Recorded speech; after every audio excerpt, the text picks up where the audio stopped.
Donc vous accompagnez les élus sur les projets d'aménagement et vous avez également pour mission de sensibiliser les enfants autour de tout ça.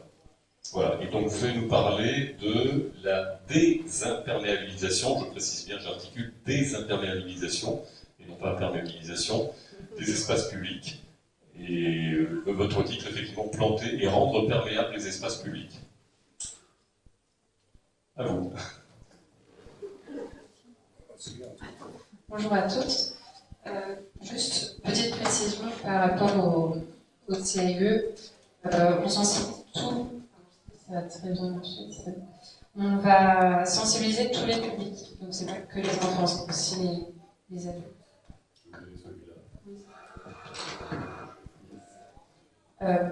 Voilà. Donc c'est vraiment tous les publics élus, techniciens, techniciennes, grand public. Donc là, ce sera plutôt des personnes non initiées, mais adultes et enfants.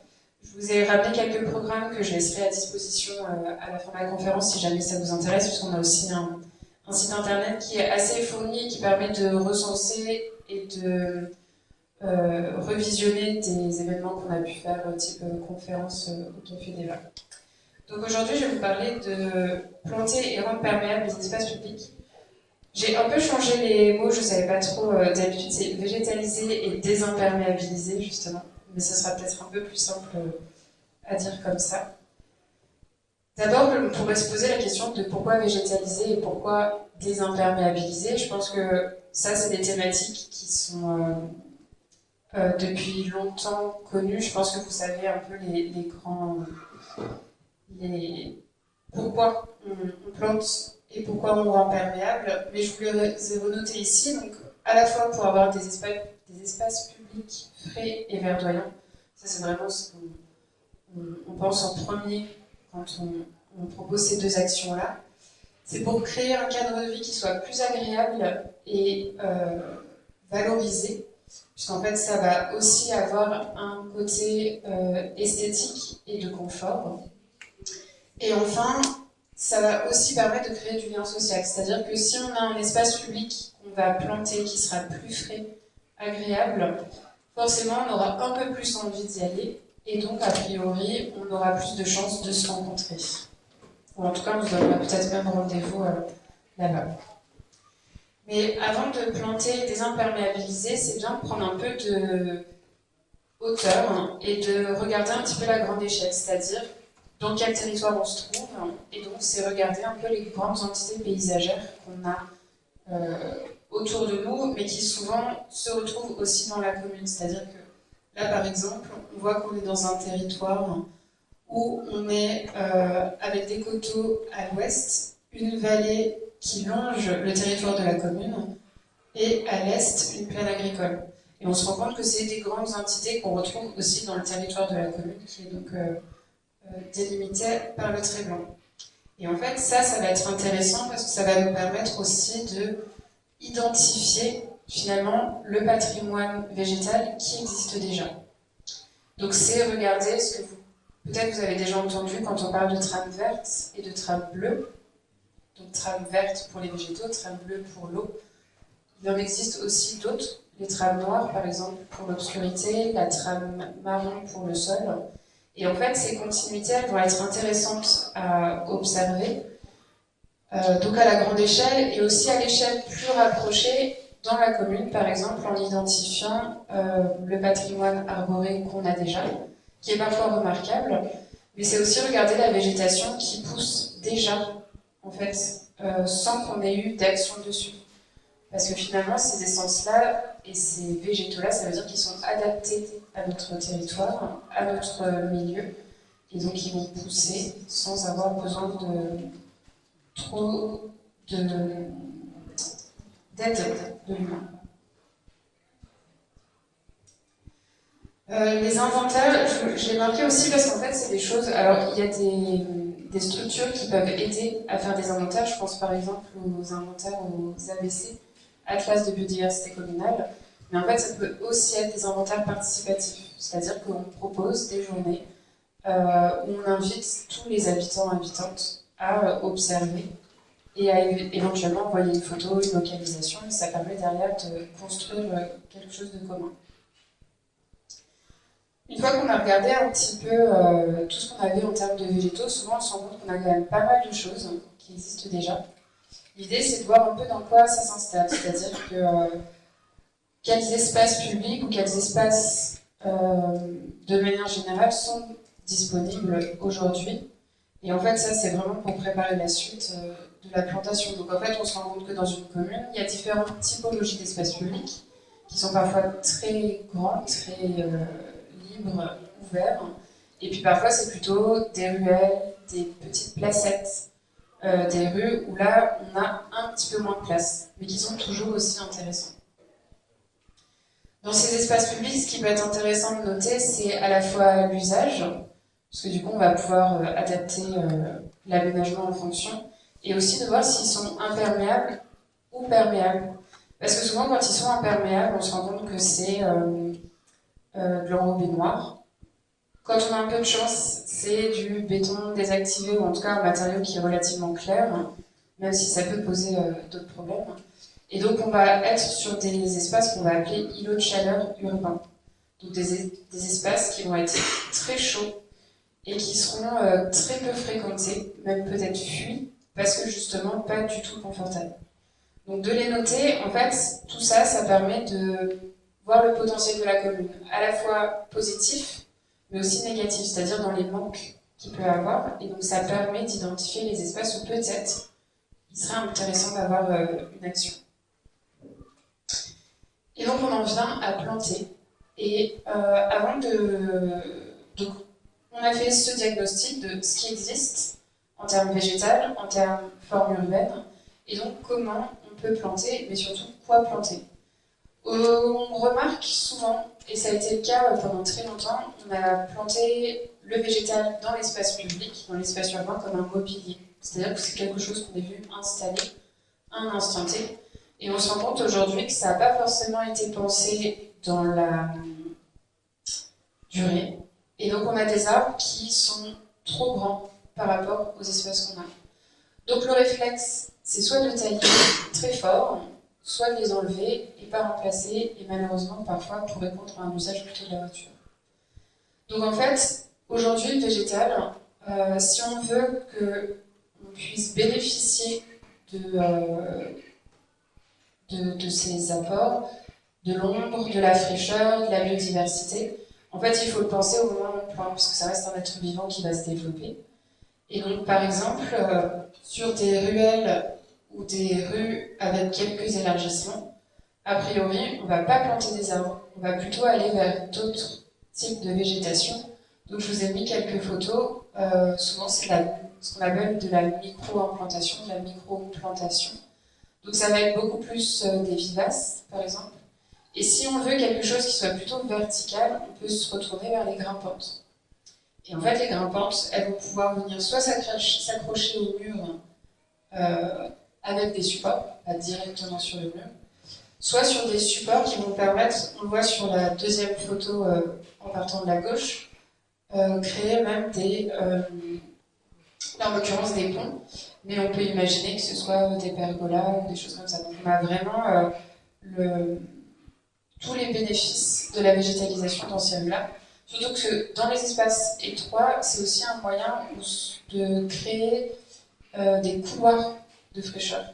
Donc le vent aussi va pouvoir s'engouffrer dans ces rues qui sont végétalisées et qui du coup vont créer des vents beaucoup plus frais. Ensuite, quand on a des espaces qui sont un peu plus ouverts, comme les places et placettes, j'ai pas trop fait de différence entre place et placette, mais encore une fois, il faut regarder la surface qu'on a. Mais souvent, c'est des espaces qui sont beaucoup plus ouverts, qui vont pouvoir accueillir des arbres. Mais encore une fois, il va falloir réfléchir à quel arbre. C'est-à-dire qu'on ne va pas forcément planter un platane dans une placette complètement enserrée de murs, ou alors peut-être qu'il n'y en aura qu'un. Parce qu'on voit d'ailleurs, c'est marrant, j'ai le platane en visu depuis ma place, qui sont, je pense, assez vieux, mais on se rend compte de la taille que ça peut avoir, et donc on se rend bien compte qu'en fait, c'est hors d'échelle dans une petite placette, par exemple. Donc il faudra choisir des essences végétales, des arbres en tout cas qui ont un gabarit beaucoup plus petit. qu'on a peut-être moins l'habitude de voir. Encore que aujourd'hui, on se rend compte dans les nouveaux aménagements quand même qu'on adapte les gabarits quand c'est bien fait. Donc on a quelques exemples. Et ensuite, je vous ai mis les plantations hors sol. Là, c'est parce que parfois, dans certains cas, dans certaines situations, parce qu'on parle beaucoup de l'espace aérien au-dessus du sol, mais en fait, il y a toute la partie souterraine aussi qu'il faut prendre en compte. C'est-à-dire qu'un arbre,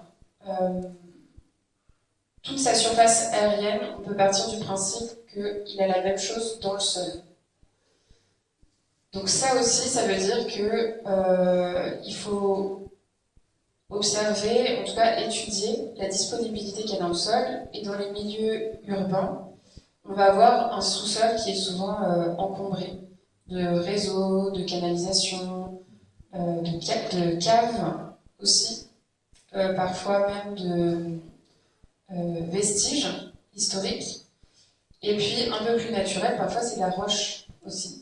Et donc ça devient très très compliqué de pouvoir déjà creuser et ensuite de pouvoir recréer un sol qui puisse accueillir le végétal.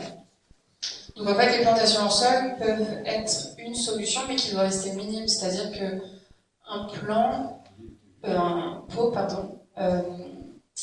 il va avoir peu de surface disponible pour le végétal et il va surtout en été sécher très vite. Donc c'est un pot qu'il faudra arroser pratiquement tous les jours.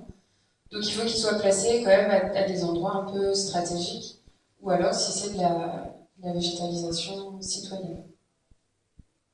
Et je vous ai mis deux espaces que parfois on oublie un peu de planter dans les aménagements de communes. C'est les espaces de stationnement et les entrées de ville. C'est des espaces qui peuvent accueillir la végétation et qui mériteraient d'en accueillir. Je pense au stationnement, on a un peu tendance, je dis je généralise beaucoup, mais souvent quand on voit des espaces de stationnement, c'est souvent des espaces de stationnement type centre commercial, donc en enrobé noir, marquage blanc et pas d'arbres. Et quand il y a des arbres, c'est des arbres qui sont dans des états tellement agressifs, parce qu'en fait, ils n'ont pratiquement pas de terre au pied, et ils sont dans un environnement qui est tellement chaud qu'en fait, ils sont dans un perpétuel désert. Quand ils sont un peu maltraités aussi par les voitures en plus, on se rend compte qu'ils n'apportent aucun bénéfice. Mais en fait, les espaces de stationnement, ils peuvent être plantés quand c'est pris en compte avant, voire même désimperméabilisés, on verra juste après. Et les entrées de ville aussi, on a un peu tendance à les oublier, mais c'est des espaces qui pourraient aussi être végétalisés pour valoriser en fait l'entrée dans la ville. Dans les petits villages, ça va parce qu'on n'est pas trop envahi encore, en tout cas, et j'espère jamais, de zones commerciales, ces gros bâtiments qui bloquent tout. Mais voilà. C'est aussi des espaces à prendre en compte qui font partie de la commune.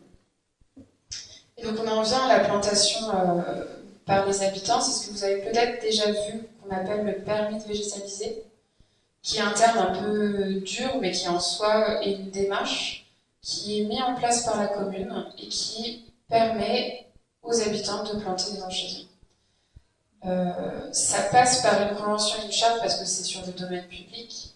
Mais en soi, c'est très très simple à mettre en place. Là, je vous ai mis un peu le déroulé, mais c'est surtout pour la commune qui souhaite le mettre en place. Pour les habitants, c'est assez simple. C'est signer la convention, signer la charte, qui sont en fait finalement deux documents qui permettent de donner un cadre pour prévenir justement les éventuels conflits. Mais jusqu'à présent, moi, j'en ai jamais eu vent. Faire une demande, donc renseigner qui elle est, à quel endroit est-ce qu'elle aimerait planter, et ensuite la commune analyse, encore une fois en fonction de la disponibilité en surface, mais aussi en souterrain, et une fois que c'est validé, en fait la commune s'occupe des travaux, fait le trou, parfois fournit aussi des plantes ou des graines, ce qui permet de vraiment faciliter encore plus. Mais ensuite l'habitant plante et entretient. Donc là, c'est un exemple qui était dans la commune de Marguerite, où au CIE et en partenariat avec Fredon, un organisme qui s'occupe du végétal, on a accompagné les habitants et habitantes, et donc on est arrivé jusqu'à la plantation. Donc la photo de gauche, c'était il y a 2 ans, celle de l'année dernière, donc c'était 1 an après. Donc on voit que ça a quand même bien colonisé. Si vous avez l'occasion de passer à Marguerite, je pense que vous verrez encore la différence. Surtout que là, on était sur une rue où les habitants, les voisins s'entendaient très très bien. Donc ils ont eux aussi tiré un fil contre les 2 maisons pour, à terme, que ça fasse un pont. Donc si jamais vous avez l'occasion, allez-y. C'est la rue qui est juste à côté de la mairie, la rue des Marchands. Donc ça, c'est un bon moyen aussi d'impliquer les habitants, les habitantes, mais aussi de participer, vous, en tant qu'habitants, habitantes, à la végétalisation et à l'embellissement des rues. Donc ça, c'est ce que je vous disais, il faut adapter sa palette végétale. Je vous ai mis quelques exemples, je vous ai apporté aussi, puisqu'au CIE, on a un guide, c'est palette végétale, qui est adapté à la région, alors l'ancienne région, mais je vous les mettrai à disposition. Donc voilà, ça se présente comme ça, en sachant que c'est téléchargeable aussi sur notre site internet, donc je vous mettrai tous les liens à la suite. Mais donc je vais enchaîner avec la plantation, les bonnes pratiques. C'est ce que je vous disais un petit peu tout à l'heure. Un arbre, un végétal, c'est un espace, un être vivant qui se développe. Donc il faut prévoir un bon accueil et aussi anticiper donc sa taille future. Souvent, dans les arbres, on parle d'une fosse de plantation de 2 mètres sur 2 mètres et 2 mètres de profondeur, en sachant que ça, c'est souvent le minimum pour que le végétal ait une fosse de qualité. Mais ça, c'est parce que souvent, c'est dans des milieux urbains où, comme c'est très contraint, on reste sur du 2 mètres, mais en réalité, ça peut être plus. D'ailleurs, c'est pas forcément une fosse par arbre. Si c'est plusieurs arbres, ça peut être des fosses continues, ce qui permet vraiment d'avoir un sol de qualité. Et après, pour les autres végétaux, souvent on regarde le contenant dans lequel ils sont et on double à peu près la taille du contenant actuel pour l'implantation, pour être sûr qu'il y ait justement la place de faire développer ses racines. Et ça, c'est vrai que souvent, on l'oublie à moitié, ou en tout cas on pense que c'est pas forcément important, mais en réalité, si on ne fait pas ça, on est à peu près sûr que le végétal, soit il va falloir s'en occuper 2 fois plus, soit il va mettre 5 ans à se développer vraiment, il va plutôt végéter et finalement pas grandir ni apporter de l'ombre. Et d'ailleurs, j'en profite tout de suite aussi, les arbres, il vaut mieux les planter petits. Alors c'est vrai qu'on se dit, un arbre qu'on plante, on veut de l'ombre tout de suite, donc il faut du grand. Mais plus vous le plantez petit, plus il va s'adapter au milieu. Et il y a des études, alors c'est vrai que j'ai pas tout là, mais il y a des études que vous pouvez trouver facilement, je pense, sur Internet, où on se rend compte qu'un arbre jeune qui a été planté par rapport à un arbre beaucoup plus grand, finalement le jeune, il rattrape la croissance du grand en même temps, puisqu'en fait le grand aura beaucoup plus de mal à s'adapter et donc à se développer. La taille aussi, je ne sais pas ce que vous en pensez. Souvent on taille très sévèrement tous nos végétaux. Alors il y en a certains qui supportent, je pense aux vivaces qu'on rabat au pied pour qu'elles repartent. Tout ce qui est arbre, arbuste, privilégier la taille douce. Et on le voit sur la photo, on n'est pas censé voir la différence, pratiquement pas. Si on a le bon végétal au bon endroit, on n'a pas besoin de le tailler sévèrement, comme on peut voir à gauche, ce qui se faisait avant et encore un petit peu maintenant. Parce qu'en fait, c'est la place, ça affaiblit l'arbre, c'est la place aux maladies, aux insectes qui vont endommager l'arbre. Et en plus, un arbre qu'on coupe en ne laissant que le tronc, finalement, le temps qu'il refasse des branches, des feuilles, on a perdu 2-3 mois d'ombre. Et ces tailles-là, souvent, elles étaient plutôt pour de la production. Je pense notamment aux mûriers. Aujourd'hui, on ne l'utilise plus comme des arbres de production. Donc en fait, il vaut mieux le laisser pousser et grandir à sa guise. en sachant qu'il faut quand même être vigilant. Un arbre qui a toujours été taillé très sévèrement, on ne peut pas le laisser aller tout d'un coup. Il faut quand même y aller petit à petit, mais ça c'est pareil, vous pouvez vous renseigner auprès d'organismes, je pense à Freudron ou même l'ONF pour des conseils plus spécifiques. Là, je ne vais pas trop m'attarder dessus, je vais juste en parler rapidement, la gestion différenciée, puisqu'on a dit qu'on avait un patrimoine existant, un nouveau patrimoine, et la question c'est derrière comment on le gère. Et donc, ce qu'on conseille aux communes, c'est de mettre en place la gestion différenciée. Donc, en 2 mots, c'est dire qu'on n'aménage pas de la même manière et on ne gère pas de la même manière tous les espaces de la commune. Et souvent, ce qu'on a, du coup, c'est 3 catégories. Une gestion qu'on dit intensive, qui sont du coup les espaces autour des bâtiments communaux, de centres anciens, où on va vraiment vouloir créer une qualité et une esthétique forte pour qu'on reconnaisse que c'est des bâtiments importants. La catégorie gestion semi-intensive, ce sera plutôt pour les parcs, jardins et rues, on va dire secondaires, axes secondaires. Et la troisième, extensive, là c'est vraiment les espaces de nature. Et souvent, c'est vraiment les espaces entre ville et campagne. On est vraiment entre les deux. L'idée, c'est de laisser pousser. Et ça, je voulais en parler parce que souvent, ça prend cette forme-là. Et je sais que beaucoup de personnes ont l'impression que ça veut dire que c'est pas entretenu, que c'est pas tendu. En réalité, si. C'est juste que ces espaces-là, c'est à la fois, alors, du coup, dans des parcs et espaces naturels, à la fois pour optimiser le temps des techniciens-techniciennes, mais aussi favoriser la biodiversité et conserver des espaces de fraîcheur. Une herbe qui est coupée à 1 centimètre, elle protège peu le sol du soleil, qui va du coup chauffer et devenir très pauvre et très sec. Alors qu'une herbe qui est laissée un peu plus haute va garder de la fraîcheur en bas. Et en fait, ça a une incidence directe aussi sur la perméabilité des sols. Une terre nue est beaucoup moins perméable qu'une terre plantée. Puisque dans la terre plantée, on a les racines plus tous les micro-organismes qui font qu'il y a plein de galeries et plein d'espaces. Donc ça, c'était important. On le voit aussi dans les cimetières, avec l'interdiction de l'utilisation des produits phytosanitaires, donc tout ce qui était désherbant. Le travail est devenu assez pénible pour désherber, parce que souvent c'est manuellement, ou alors il faut trouver des outils qui le permettent. Donc en fait, finalement, l'alternative au désherbage, c'est de laisser pousser. Et donc en fait, on voit l'enherbement progressif des cimetières, qui prend du temps puisqu'on était sur un sol souvent en gravier, avec des bonnes couches de gravier. Donc parfois, il faut justement en enlever un peu pour ressemer. Mais on y arrive. Pareil, si vous êtes curieux, le cimetière de Saint-Christophe-les-Alès est magnifique parce que ça fait peut-être 5-6 ans qu'ils le font. Ils ont un tapis de pâquerettes dans les allées. C'est vraiment très chouette.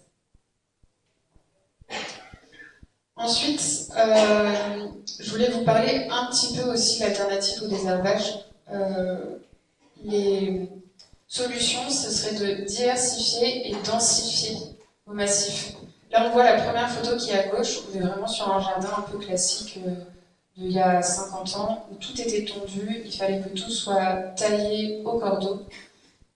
Donc on imagine très bien qu'une herbe qui n'est pas désirée, on va la voir tout de suite dans cet espace-là. De diversifier et densifier, ça permet de dissimuler un peu les herbes dont on n'a pas trop envie qu'elles soient là, sans que ça gêne. Et l'autre alternative, et qui est de toute façon recommandée, c'est de pailler. Donc pailler avec des copeaux de bois ou du PRF. Et l'idée, c'est d'en mettre une couche qui soit suffisante, donc 8 cm, généralement c'est bien. Ça permet justement d'avoir une couche très épaisse pour limiter la pousse des amants. Mais en plus, ça va avoir la capacité de retenir un peu l'humidité, donc d'avoir un espace frais autour de la plante, qui au fur et à mesure va se décomposer et nourrir le sol. Donc en fait, tous les ans, il faut remettre une couche. Mais finalement, ça, les copeaux de bois, c'est des choses qui peuvent être même pensées à l'échelle de la commune ou du jardin. D'ailleurs, quand vous faites des tailles, si vous avez accès à un broyeur, qui soit communal, à la déchetterie ou autre, en fait, vous pouvez réutiliser vos déchets, qui, soit dit en passant, ne sont en réalité pas des déchets, mais plutôt de la ressource. Et donc, on en vient à désimperméabiliser. Finalement, planter, ça peut être un prétexte à désimperméabiliser. Mais désimperméabiliser ne veut pas forcément dire planter. Mais donc finalement, on voit qu'il y a des espaces qui peuvent être pensés. Et donc là, désimperméabiliser, ça veut aussi dire gérer les eaux pluviales. Et donc là, je vous ai mis les 3 catégories d'espaces qui peuvent être désimperméabilisés sans que ça gêne l'usage. Donc je vous ai mis les espaces piétons. Alors, on est d'accord, pas tous, mais des cheminements, des places, ça peut être intéressant. Le stationnement et les cours d'école. Bon, les cours d'école, on en parlera juste après. Mais le stationnement, ça peut être intéressant. Et en fait, dans perméabilité, il y a des degrés différents, des matériaux différents. On voit, il y a vraiment plusieurs solutions intéressantes.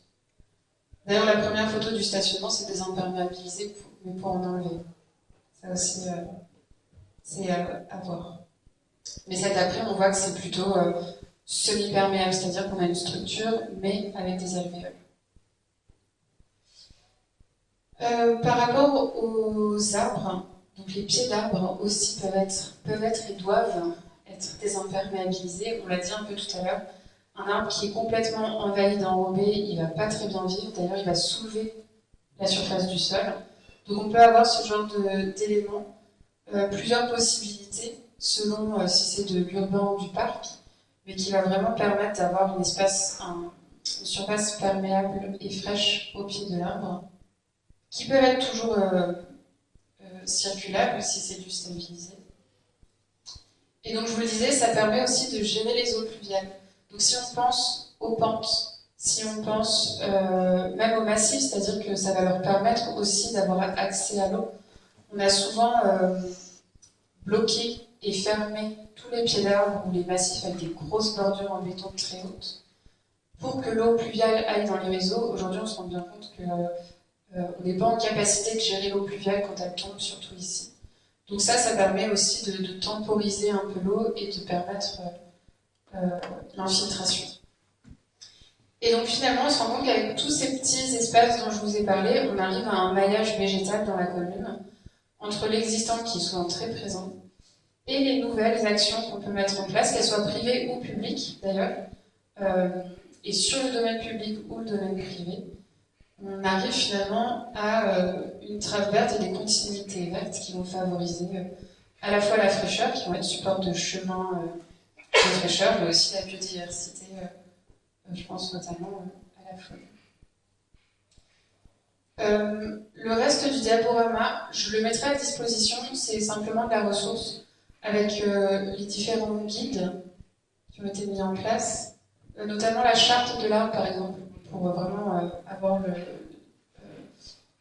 pour protéger son patrimoine, je pense notamment lors des travaux. Parfois ils sont un peu maltraités quand on commence à creuser, quand il y a un camion qui passe. La charte, elle permet d'engager toutes les personnes qui agissent sur l'espace public de faire attention. Donc voilà d'autres guides qui ont été mis en place. Et ensuite, il y a quelques partenaires, labels et chartes. Alors, c'est non exhaustif. C'est vraiment ceux avec qui on travaille le plus au CNE. Voilà. Merci.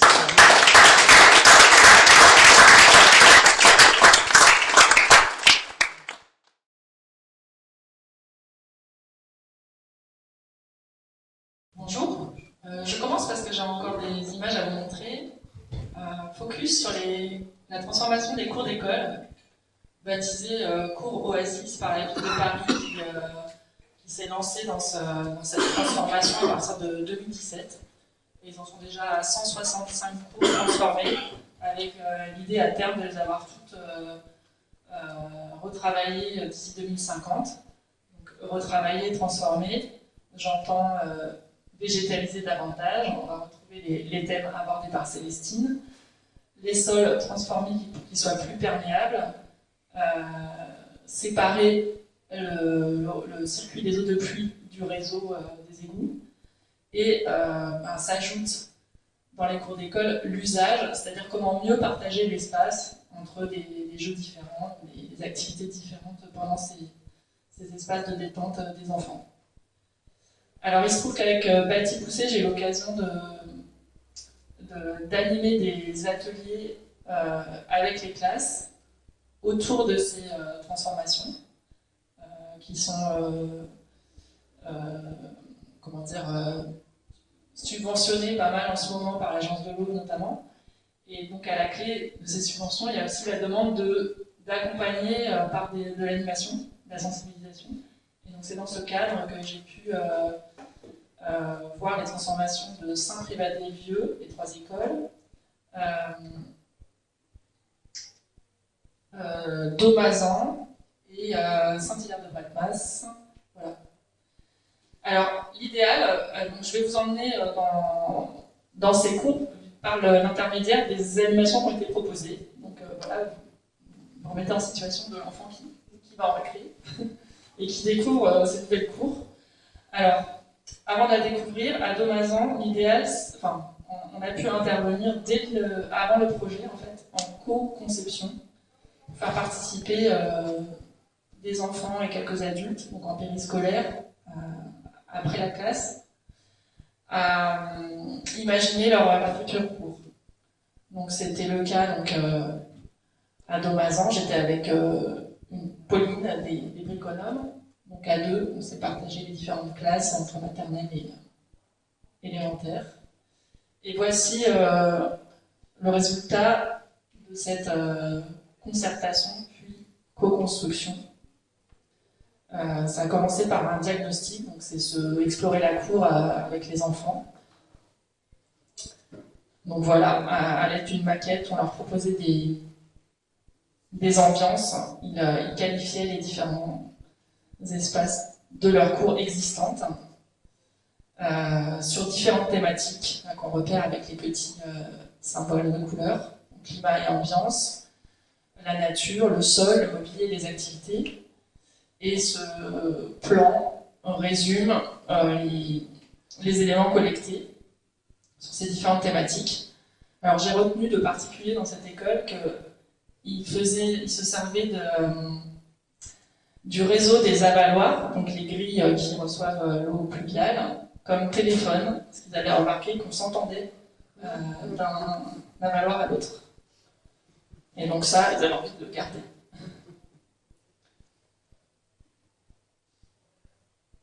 Ensuite, leur a été proposé d'imaginer en équipe leur futur cours sur la base d'une maquette qui avait été faite à l'agence d'architectes. Donc c'est Kathleen Banach qui était sur ce projet à la fois de transformation des bâtiments et aussi de la cour. Voilà, donc en mettant à disposition plein de petits éléments, des surfaces de sol différents. Et voilà un exemple de maquette que ça a pu donner. Ce qui ressortait le plus, donc sur les 4 thèmes que vous repérez là.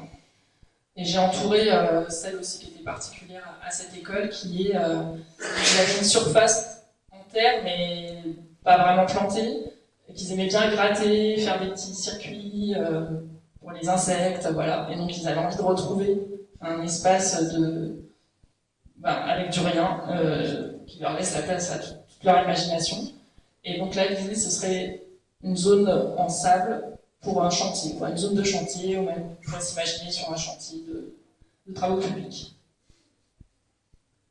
Et puis l'architecte est venu présenter, quelques temps après, le projet tel qu'elle avait imaginé en intégrant autant que possible les idées des enfants. Voilà. Et sinon, la plupart des animations que j'ai pu faire étaient en cours de travaux ou à la fin des travaux, autour de 2 thèmes principaux. L'eau, donc observer le trajet de l'eau de pluie, observer les matériaux du sol, et une deuxième, je commence déjà avec l'eau, découvrir les matériaux en les frottant avec un pastel, découvrir la perméabilité sérieusement par un test de perméabilité des matériaux avec un outil très sophistiqué que vous voyez là. Du coup, voilà les gobelets, un gobelet percé et un gobelet non percé. Et là, les enfants découvrent un nouveau matériau de leur cours, qui est le béton poreux. Donc a priori, c'était pas pour eux. Mais en fait, au test, ils se rendent compte que l'eau passe à travers. Voilà, et puis un exemple des supports sur lesquels ils notent leurs expériences. Donc là, ils le faisaient dans un espace planté. Là, en haut à droite, ils le font dans les coques d'amandes qui ont été disposées à Thomas. Et puis, ils dessinent à plusieurs, là c'est des plus petits, c'est des CP, le trajet de l'eau de pluie qu'ils ont pu observer dans la cour. Ensuite, deuxième grande thématique, la biodiversité, puisque l'idée c'est de planter et de planter en mélange, enfin une grande diversité de plantes, avec des jardins thématiques. Là, on a sur la cour d'école des cours de Saint-Privat-des-Vieux. Donc découvrir quels arbres fruitiers seront plantés en goûtant à l'aveugle un fruit, donc en l'occurrence là une pomme. Découvrir par le toucher à l'aveugle aussi différents matériaux qu'on va retrouver au sol en paillis. Et à droite, vous avez la découverte du jardin de pluie, donc les jardins qui vont infiltrer en majorité en bas de pente de la cour, qui vont infiltrer l'eau, ou la stocker le temps de l'orage pour se passer de les canaliser. Et puis avec des plantations particulières qui aiment bien l'eau.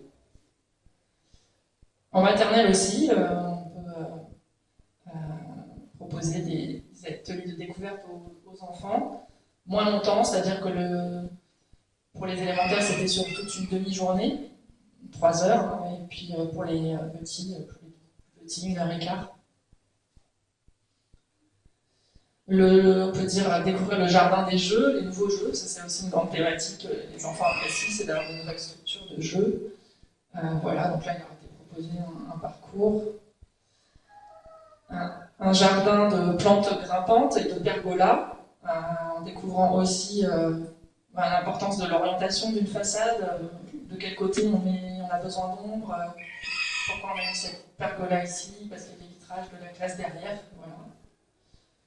Et quand une école a décidé de se lancer dans le compostage et dans le jardinage de bac, leur faire toucher des larves de cétoine, voir les vers de terre de plus près qui font leur travail de fabrication de compost.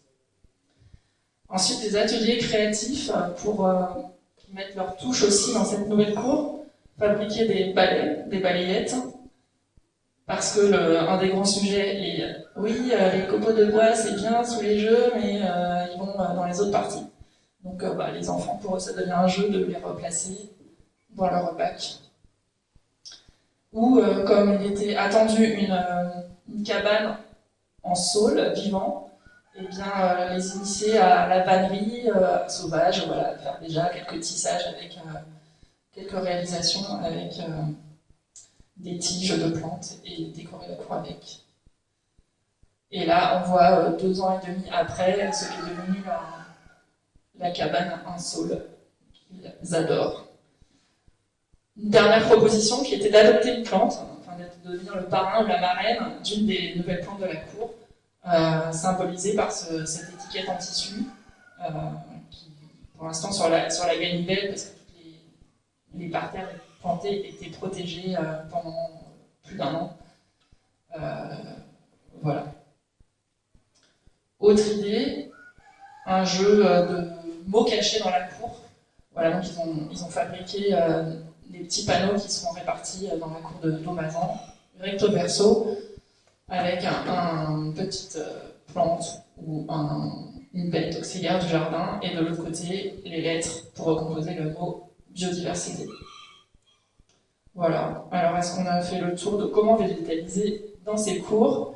À peu près, les arbres, les arbustes, les massifs dans lesquels on ne marche pas, des herbes sur lesquelles on peut marcher, ça j'avais pas eu trop d'exemples, ça n'a pas encore poussé suffisamment, ou les plantes grimpantes.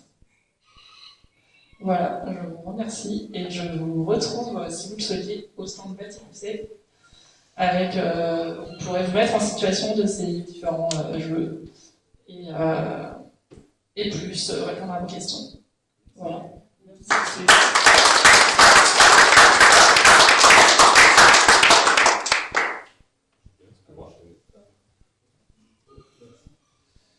Bonjour à tous, donc Julien Brinet, moi je suis en charge de la transition énergétique au parc, effectivement, la spécialité technique c'est plus ça que l'aménagement. Je suis aussi délégué territorial et donc une de mes fonctions c'est d'accompagner les communes, de les mobiliser pour mener des projets qui vont dans le sens de la réalisation de la charte du parc national, parce que toutes les communes du parc, en tout cas sur le secteur de la 16 et de l'agglomération de l'Est, ont signé une charte. Et donc s'engage à la mettre en application. Et donc, voilà, je vais les accompagner en ce sens-là. Au niveau du parc, c'est vrai qu'on est souvent associé à la préservation des grands espaces naturels, des cœurs de nature, etc., et la biodiversité. Mais pas que, en fait, la fonction du parc national, c'est de conserver le caractère du territoire. Donc ça comprend aussi le volet du patrimoine culturel, matériel ou immatériel. Et donc, et on est sur une particularité qu'on a un territoire habité. Donc en fait, à Florac, on a un pôle architecture, urbanisme et paysage, avec une paysagiste et un chargé de mission d'architecture. Donc on peut faire un accompagnement, ou au moins aider à lancer un projet de ce type auprès d'une commune, même si ce ne sera pas forcément une grosse plus-value par rapport au CLU. Enfin, voilà. Ceci étant, moi sur le territoire des Cévennes, en tout cas sur le secteur que je couvre, j'ai pour l'instant identifié peu de projets. Je ne sais pas pourquoi. Alors est-ce qu'il y a une appréhension par rapport au coût, ou est-ce que c'est parce qu'on est sur des communes qui ont 95, 87, 97% d'espace naturel et qui se disent finalement c'est pas pour nous, et c'est des trucs de métropole. Je sais pas, il n'empêche qu'on a quand même aussi des cours d'école qui sont des fours. On a aussi des places, et notamment des places avec des remblais miniers, etc., qui sont aujourd'hui utilisées, mais qui sont stériles, donc qui sont extrêmement chaudes. J'ai eu juste un cas d'accompagnement, c'est la commune à côté de Mérane. On a un espace d'ailleurs qui ne porte pas de nom, voilà, mais qui par contre qui est très utilisé, et qui a un remblai minier comme ça, et du coup voilà, on a essayé de travailler les amener sur un projet de renaturation. Mais effectivement, c'est un petit peu cette appréhension par rapport au coût, et du coup, on leur a proposé de travailler plutôt sur un plan guide, donc un dispositif qui leur permet de savoir ce qu'ils vont faire, mais de le faire par étapes. Donc voilà, donc plusieurs cet accompagnement technique. Il y a aussi une petite aide financière qui est possible pour les communes, parce que le conseil, c'est quand même, à un moment donné, s'il y a un recours, enfin, il faut qu'il y ait recours à des techniciens, à l'ingénierie, etc. Et voilà, c'est peut-être pas là-dessus qu'il faut faire des économies, quoi. Sur un projet d'aménagement, ça peut être un investissement important. Voilà, l'ingénierie, l'accompagnement et la maîtrise d'œuvre, c'est quand même hyper important. Voilà, et donc quand on accompagne, nous on va regarder effectivement les enjeux de biodiversité. L'idée c'est que la végétalisation, oui, elle va apporter tout ce qu'on a dit, hein, sur la fraîcheur, le confort, l'esthétique, etc.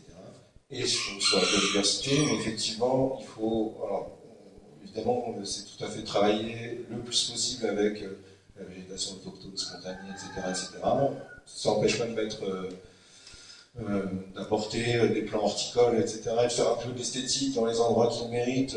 Voilà, on n'est pas des ayatollahs tout autochtone et tout local. Mais voilà, on peut aussi, quand on a le choix, chercher des espèces plus mellifères et surtout apporter de la diversité, quoi. Donc, typiquement une haie, éviter la haie monospécifique. Donc on va travailler on va essayer d'apporter des éléments sur cet aspect de biodiversité. Sur les questions d'eau aussi, quand il y a la place de mettre un espace d'eau en eau ouvert, une mare, que ce soit temporaire ou permanent, c'est des espaces qui sont par nature extrêmement vite et qui créent énormément de diversité. Et puis voilà, ça amène plein d'insectes, etc. Pour faire des observations, c'est vraiment intéressant. Et puis surtout, donc, ce dont je voulais vous parler, c'est de la pierre sèche. Donc on a changé des patrimoines. On a donc, dans les Cévennes une filière d'artisans, bâtisseurs en pierre sèche, avec une école qui est à l'Espinasse et qui est en plein renouveau depuis maintenant des années. Et on a une densité là, notamment sur le Gard, d'artisans bâtisseurs en pierre sèche. Donc la pierre sèche, ça a plein de qualités. C'est solide, c'est esthétique, et surtout c'est drainant. Donc pour la gestion de l'eau, c'est quand même, et pour l'infiltration, donc voilà, il y a les calades, les murs de soutènement, etc. C'est très accueillant pour la biodiversité aussi, hein, toutes les failles, voilà, c'est beaucoup de vie en pierre sèche, et du coup ça permet d'accueillir la biodiversité. Et on peut faire plein de choses. Donc c'est vrai qu'on a une image un peu traditionnelle, on associe ça aux failles, etc. Mais en fait, on a édité donc un petit guide avec le CLE de Lozère, mais sur essayer de réinventer l'espace public avec la pierre sèche. Et en fait, on peut utiliser ces techniques-là de manière contemporaine pour faire des sols, des murs, etc., mais aussi du mobilier, conduire l'eau, la stocker, faire des jeux même, enfin, voilà. Et donc c'est un vrai patrimoine, et finalement, voilà, nous si on va sur un aménagement avec une collectivité, on va tout de suite penser à ça et leur dire alors qu'est-ce qu'on pourrait faire tout là-dedans avec cette technique de la pierre sèche pour, puis en plus en termes d'impact écologique, c'est quand même voilà, un matériau local, ça ne coûte pas forcément plus cher, enfin le matériau va coûter moins cher et il y aura un peu plus de main d'œuvre, mais l'un dans l'autre on va s'y retrouver. Et pour un rendu qui permet donc d'éviter la banalisation des espaces, parce que on peut faire de très beaux aménagements aujourd'hui, mais c'est vrai que le territoire du parc national c'est pas une île, c'est pas fermé, on est dans la mondialisation, les matériaux se standardisent, etc., les techniques aussi, les approches, et du coup il y a un effet de banalisation, c'est-à-dire qu'on peut faire quelque chose de très beau, très esthétique, mais qu'on va retrouver partout sur le territoire et qui va finalement effacer petit à petit le caractère du parc national et du territoire. Donc je dis, notre rôle c'est de préserver ce caractère. Donc, voilà. Utiliser la pierre sèche, c'est une porte d'entrée pour se dire ah oui ok ouais, voilà. Qu'est-ce qu'on a dans notre patrimoine, dans notre culture qui va pouvoir aussi orienter notre projet et faire en sorte que voilà, qu'il ait un impact sur plusieurs aspects. Voilà, je suis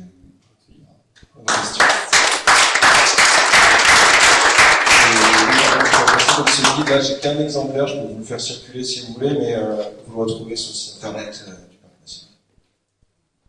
J'ajouterais que je peux en témoigner personnellement, pas au niveau des pierres sèches, de ce qui était dit avant, parce que sur la commune de Molières-sur-Cèze où j'habite. On n'entend pas. Je disais merci, ça va mieux. Ouais.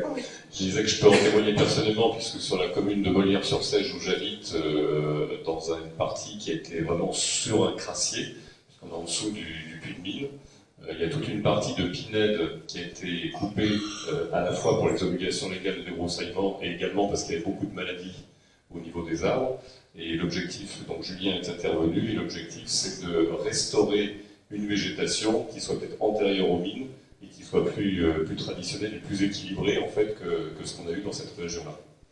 Oui, voilà. C'est ce qu'ont exprimé les habitants. Hein. Voilà, et c'est vraiment un projet en collaboration, c'est la mairie qui a déclenché la chose, mais on a fait une réunion, il y avait une trentaine d'habitants, je crois. Il y a vraiment un projet participatif qui se met en place entre les habitants avec la bénédiction de la mairie et la participation de la mairie. Donc ça, c'est très intéressant. Voilà, si vous avez des questions, c'est le moment.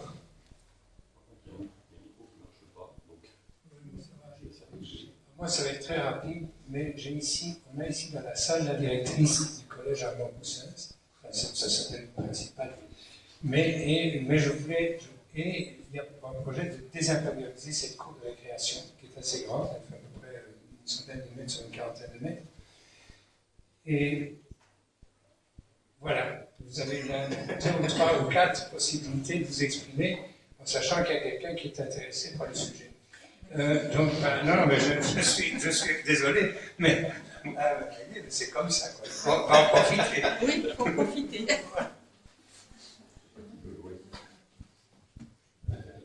C'est un collège, c'est ça? Oui. Alors, si c'est collège, il faut se renseigner auprès du département. Après, je sais que donc au CAU, on est deux paysagistes. Donc, ma collègue Myriam Boisdame a travaillé avec le département justement sur le diagnostic des collèges en vue justement de les réaménager. Donc, je ne sais pas si, en l'occurrence, je suis bien au courant puisque les premiers diagnostics ont été faits au collège de Bellegarde, où j'étais, parce que j'ai été un peu à l'initiative de ce projet. Mais le problème, c'est la lenteur des mises en place, parce qu'il faut 3 ans pour faire un diagnostic, et ensuite il faut voter les budgets, et Bellegarde, c'est toujours pas fait. Voilà. Donc, et ils ont 3 collèges en diagnostic sur l'ensemble du département, et on est 51 collèges. Voilà. Et à Saint-Ambrois, il fait très chaud. Et le collège en ce moment, c'est invivable. Il y a la moitié du bâtiment où les professeurs travaillent dans des conditions, enfin les élèves fatiguent, on n'a pas des bonnes conditions d'apprentissage pour le coup. C'est vrai qu'aujourd'hui on est dans une situation un peu d'urgence. J'ai pu voir aussi dans des cours d'école où il faut une solution maintenant tout de suite parce qu'en fait c'est invivable. Le CIE de Paris, Guylaine en a parlé un petit peu, on crée le concept de cours Oasis. Si ça vous intéresse, il y a tout un site internet. Oui, je connais très bien le sujet. Super. Le problème, c'est qu'on n'a pas de financement et on n'a pas. Oui. Voilà, c'est qu'on ne peut rien faire. En tant que chef d'établissement, sans le département, on ne peut pas intervenir. Je ne peux pas faire venir une entreprise pour désimperméabiliser mon sol. Il n'y a que le département qui est habilité à le faire. Oui. Mais du coup, pour les autres, donc ce site internet, il regroupe beaucoup de ressources, à la fois pédagogiques, à la fois des conférences, des retours d'expérience.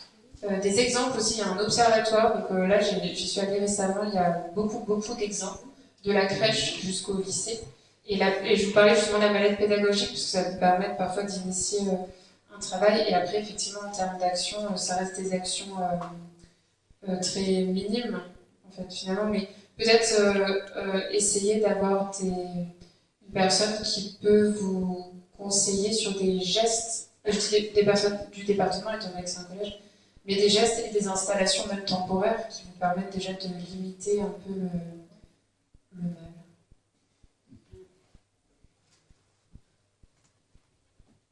Ce que j'entends aussi dans votre sujet, c'est qu'il y a sûrement des travaux à faire sur le bâtiment lui-même. C'est vrai que c'est plus facile de commencer par les espaces extérieurs qui coûtent nettement moins cher et qui sont du coup bien subventionnés là, en ce moment. Donc ça aide, mais souvent il y a besoin d'une opération complète, c'est plus cohérent de traiter l'ensemble. Rien ne vous empêche de commencer en sensibilisation, même s'il n'y a même pas les moyens pour des intervenants, voilà, c'est des ressources. Mais c'est vrai que les enfants ne verront pas le résultat, l'équipe pédagogique risque de. Voilà, c'est un pis-aller de patience pour déjà imaginer la future cour. Même si les travaux ne sont pas engagés, ça peut peut-être aussi motiver, peut-être en envoyant le résultat au département, ça peut peut-être faire remonter votre dossier sur la pile par rapport à d'autres. Enfin, je ne sais pas. Je suis pas très. Je sais qu'il y a pas mal de lenteur au niveau du département et c'est pareil. Je trouve que les collèges ne sont pas à l'abandon dans ce département.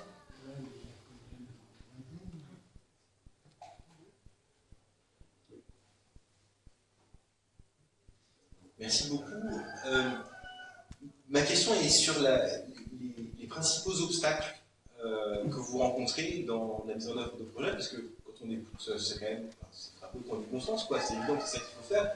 Mais comment ça se fait qu'on ne l'ait pas déjà fait depuis longtemps? Alors j'entends la question des investissements qui a aussi été évoquée, avec la question de est-ce que c'est une question en fait, de trésorerie en se disant c'est de l'argent qu'il faut dépenser maintenant, mais ça évitera d'en dépenser plus tard, ou est-ce que c'est vraiment un investissement net? Est-ce que c'est des questions de réticence parce que il va y avoir des copeaux de bois, il va falloir s'occuper du désherbage, il va y avoir des bêtes, etc. Est-ce que c'est juste de l'inertie parce qu'il y a tellement de dossiers à traiter que ça prend 3 ans de faire un truc, tout le monde est d'accord pour le faire, mais juste ça se fait pas parce que ça se fait pas. Est-ce qu'il y a d'autres facteurs bloquants que ces 3-là? Pour vous, qu'est-ce que voilà?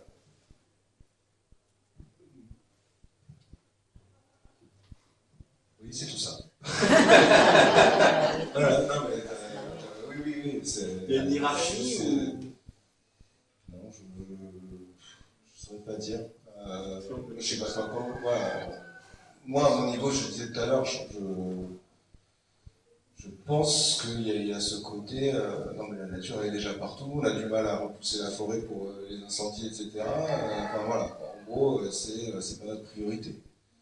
Maintenant, même par, enfin, je sais pas s'il y a des remontées par exemple des parents d'élèves dans les écoles, etc. qui à un moment donné disent non mais c'est plus possible, ou s'il faut attendre que des gamins qui tombent dans les vapes de chaleur, j'en sais rien.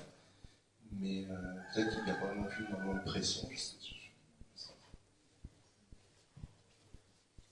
Alors, dans les freins sur les cours d'école, c'est vrai qu'il y a une méfiance sur l'entretien, effectivement. Là, par exemple, j'ai croisé le maire de Saint-Hilaire de Brett-Mas qui n'était pas content il y a du schiste minier, donc la réutilisation d'un rebut, des mines, enfin des terrils, qui est utilisé donc en revêtement de sol dans la cour. Et en fait, ça fait beaucoup de poussière, et ça fait des petits, ça se coince dans les rayures des semelles, et donc il y en a dans les classes. Et il estime que ça a une conséquence sur le temps de ménage. Alors après, moi je veux bien, mais bon, il y a toujours du ménage. Enfin, le ménage il est quand même fait. Mais voilà, il y a beaucoup de choses par rapport aux salissures. Oui, ça ramène des salissures, ça fait plus de temps d'entretien, c'est la mairie qui paye. Les parents vont récupérer des enfants plus sales. Ça aussi, on entend, voilà. Donc, mais en général, ça se passe bien. C'est vrai qu'il y a c'est pour ça que tout travail en amont, le faire de façon participative, ça aide ensuite à faire accepter les petits inconvénients au milieu des grands avantages et à contourner le problème avec des balais qu'on fabrique ensemble, voilà, pour la propreté. Ensuite, il y a la question des... vous avez vu la cabane en saule tressé, un enfant peut être caché dedans. Donc, il y a toute la question de la surveillance. Ne faites pas des cours à recoins et des endroits où ils peuvent se cacher surtout. Voilà, parce que il va falloir qu'on se déplace, qu'on soit plusieurs à surveiller. Enfin, excusez-moi, les enseignants, je le dis un peu sèchement, mais voilà, c'est aussi des choses qu'on entend dans la conception. Après, en tout cas, oui, ne supprimez pas notre terrain de foot, hein, surtout. Dans la cour là, c'est les enfants et donc les parents qui relayent. Ah non, mais mettez pas trop de plantes, vous continuez à jouer au foot. Hein. Donc là, pareil, négociation, en tout cas dans tous les cours qui ont limité la place du foot, ça s'est pacifié nettement. Enfin, les enseignants face à un primaire des vieux, elles disaient c'est beaucoup plus agréable, et tous les enfants s'y retrouvent, enfin, il n'y a pas de... Voilà, c'est beau, les plantes, les fleurs, tout ça, ils aident. Et après, les principaux freins que j'ai entendus. Et il y a aussi des retours d'expérience que vous pouvez entendre, que vous pouvez écouter sur le même site des cours oasis de la ville de Paris.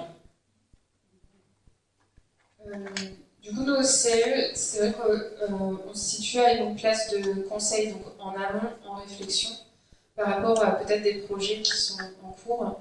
Et en fait, c'est tous ces freins, c'est la propreté, la sécurité, mais surtout l'argent. En vrai, le coût des aménagements, nous, du coup, comme on fait des petits dossiers où on fait une proposition, qui est assez générale, mais pour permettre un peu d'imaginer, avec un estimatif associé, encore une fois, qui est une fourchette, c'est pour pouvoir prévoir et se projeter. Souvent, quand on parle de coût, tout de suite, ça freine, et donc on a des mairies qui nous disent, du coup, finalement, non. On va pas le faire, parce que c'est pas encore essentiel, peut-être, ou parce qu'ils pensent avoir d'autres solutions qui coûtent moins cher pour reprendre les cours d'école et puis non. C'est une solution qui est facile, qui règle le problème instantanément. Par contre, ce dont ils n'ont pas encore tout à fait conscience, c'est que ça a quand même un coût d'électricité. Alors après, il y a aussi des panneaux photovoltaïques sur les toits qui permettent une autoconsommation. Par contre, voilà, ça c'est le réflexe. Et je pense que ce qui est assez difficile en sensibilisation, c'est de faire changer les habitudes. C'est-à-dire qu'on s'est habitué à un espace facile à nettoyer, facile à surveiller, qu'on a une technologie du bâti qui nous permet de braver la nature, sauf qu'on est quand même en train de se rendre compte que quand on est en été, parfois un des gestes les plus simples, c'est de fermer ses volets. Enfin, c'est vrai qu'il y a certains établissements, ou certains établissements de manière générale, pas que scolaires, hein, ou même habitations, où en fait on se rend compte que les gens ont mis une clim, mais ont le soleil qui tape sur la vitre. Et parfois c'est ce genre de petits changements qui est un peu dur à opérer. Il y a un bon bureau d'études à Arles, ils ont fait une grosse étude bioclimatique avec un bureau d'études qui a fait des études là-dessus sur par exemple les étals de commerce, où en fait ils se rendaient compte qu'il y a 50 ans, ils mettaient beaucoup de toiles et de rideaux, en fait, et on les voit sur les cartes postales, et aujourd'hui quand on visite Arles, il n'y a plus du tout ces mécanismes-là. Et du coup, pour faire le lien par rapport à l'espace public, c'est pareil. C'est l'argent et la gestion. Et la gestion, parce que souvent, il y a un technicien ou une technicienne par commune qui doivent entretenir énormément d'espace public, d'où l'importance de mettre en place la gestion différenciée pour vraiment être efficace. Mais donc souvent, c'est un peu ça, c'est d'accord, plus on plante, mais plus on plante, plus il faut entretenir et plus il faut arroser. Or, beaucoup de communes sont en arrêtés préfectoraux dès le mois de mai ou juin. Et donc ça, c'est beaucoup de freins. Mais le côté positif, je pense quand même, c'est qu'on a de plus en plus de communes au CAE, je ne sais pas dans le parc national, mais en tout cas qui nous sollicitent pour avoir cette réflexion-là de comment on végétalise, et pas forcément un espace, mais à l'échelle de la commune. Donc on sent qu'il y a quand même un besoin, une envie, mais aujourd'hui c'est quand même beaucoup une conseillère ou un conseiller de la commission environnement qui essaye de porter à bout de bras et d'essayer de convaincre tout le reste du conseil municipal que c'est important.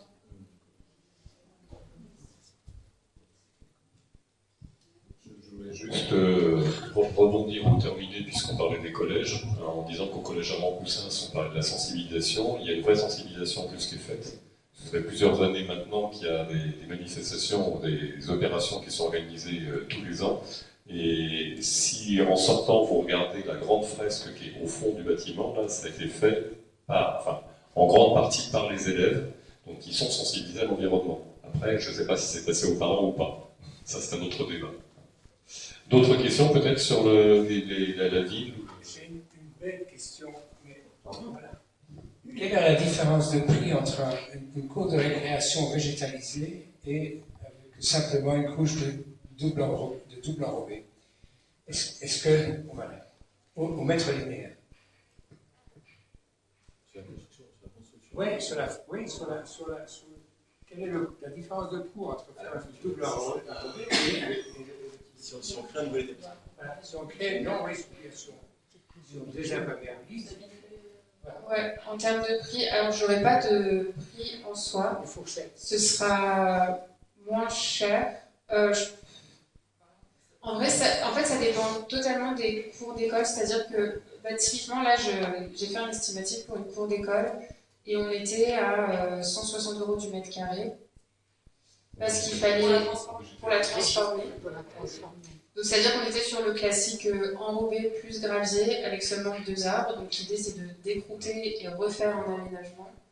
Et on était pratiquement à 160. Et à l'inverse, Marguerite, donc à côté de Nîmes, qui a refait ses cours d'école, eux étaient à 60 ou 80 € du mètre carré. Parce qu'en fait, je pense, et c'est là où, en fait, tout à l'heure dans la présentation, je parlais de faire un diagnostic. Il faut faire un diagnostic aussi moyen, technique et humain.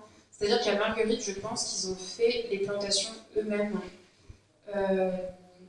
Du coup, je pense qu'en fait, c'est assez délicat parce qu'il y a plein de possibilités possibles. Mais si on reste sur une cour en enrobé, donc on refait enrobé sans rien d'autre, ce sera forcément moins cher que du végétalisé, parce que le végétalisé, c'est plus de matériaux qualitatifs.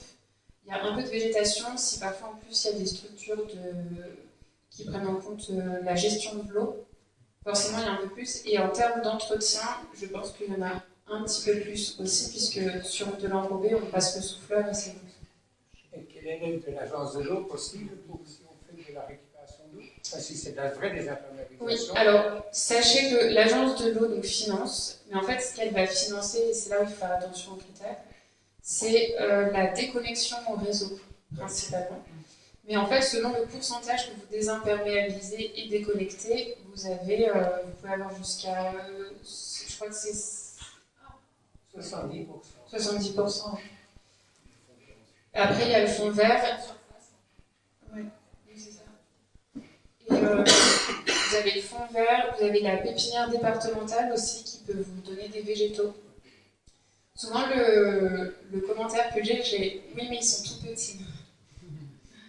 C'est un végétal qu'on vous donne gratuitement, qui va pousser très facilement avec de l'eau, si on lui donne les conditions. Donc, profitez-en. Je sais qu'ils sont en train de réfléchir un petit peu par rapport aux arbres, parce qu'aujourd'hui, c'est des vivaces grimpantes. Je crois qu'ils réfléchissent un peu aux arbres aussi.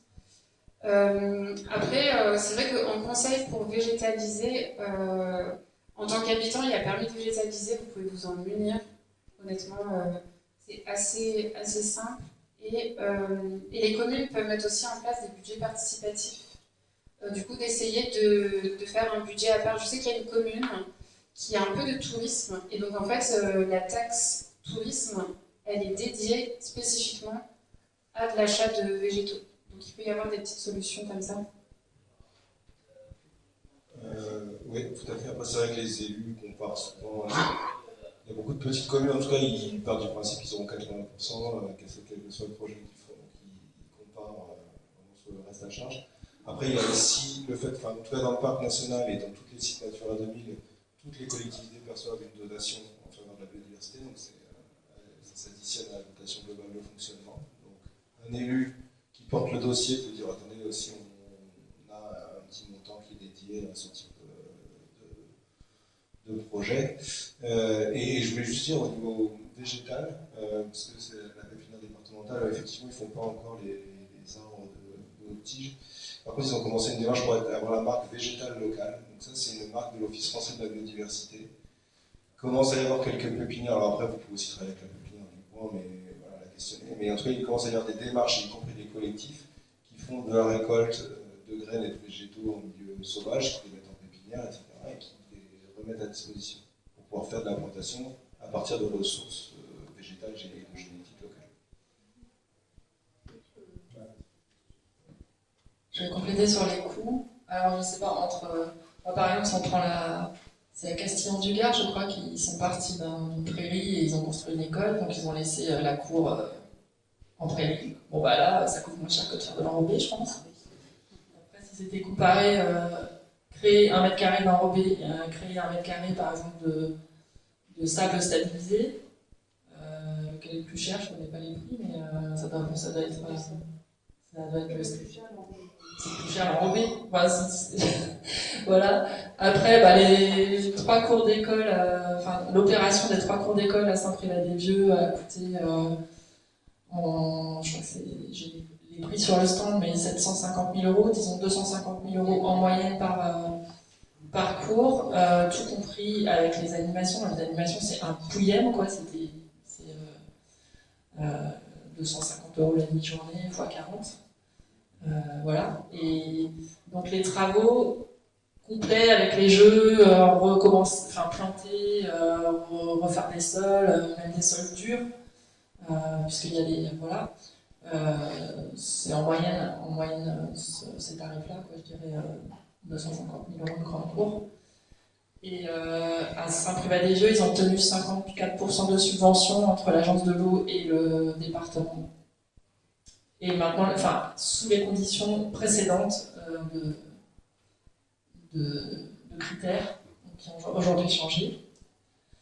Et je voulais revenir sur le sujet de qu'est-ce qu'on peut faire en urgence en attendant, parce que ça avait été posé à Saint-Jean-du-Pin, quand j'étais encore au CAUE, conseillère en architecture, à réfléchir à la préfaisabilité des travaux d'une école et de sa cour. Il était question de commencer, la commune avait envie de commencer les travaux avec son personnel communal. Et on avait vu qu'il était déjà possible d'enlever le bitume, notamment autour des arbres de mûriers dont les racines émergeaient, poussaient le bitume dans cette zone-là. et d'y mettre des copeaux de bois. Enfin ça, je pense que s'il y a le temps et ça ne demande pas énormément de moyens, quoi. Sortir le bitume, mettre des copeaux ou commencer à planter une petite zone ou mettre ses bacs potagers. Voilà. Mais bon, je ne sais pas où ils en sont.